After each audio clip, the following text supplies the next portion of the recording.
itong OSAIC o KASAM. So yung OSAIC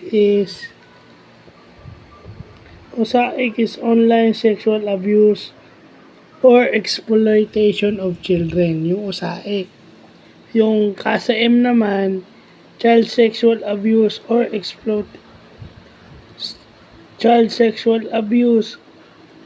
exploitation materials. So itong dalawang bagay na to is yun yung tinatagal ng Republic Act 11, 1930. So actually, dito sa barangay assembly namin, tinakal ito. So, doon mo makikita na yung Barangay Council for the Protection of Children, isa ito sa tinututukan. O yung aming BCPC rito, kudos kay Cap, kina Lupon Mario at saka kay Ma'am Rosa del Ronquillo.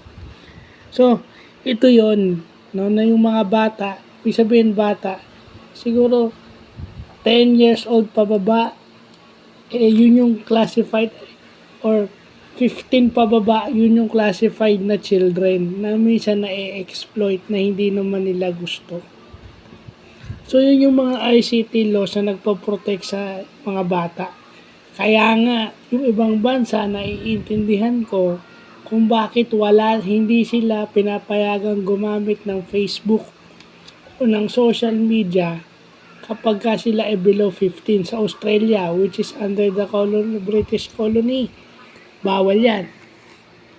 Australia and Canada ata bawal. But alam ko may mga countries na pag below 15 ka or 16 below, bawal kang gumamit ng social media. Deactivated yan kasi pag nagkaroon ng social media yan, ayan. Yan yung na-exploit, yung OSAIC, yung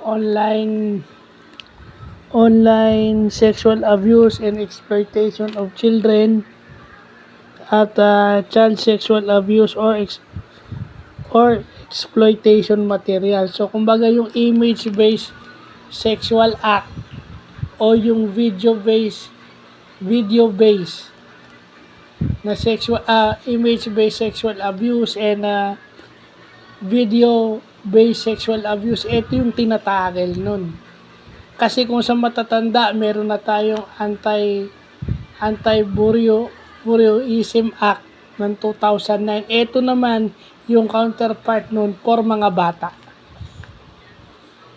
Kasi minsan may mga minor na nabiging biktima ng sextortion. So as an IT expert, dapat ito yung mga laws na alam natin para sa paggamit ng social media ng maayos. Kasi minsan, tayo ay nababayaran ng malaki para gumawa ng mga ganito, which is mali. Kung tatanggap ka ng ganitong trabaho, mag-isip-isip ka na. Ginagamit mo yung skills mo sa maling paraan. So, yung OSAIC na yan, yung KASEM na yan, yan yung RA 1930. So, yun lang po.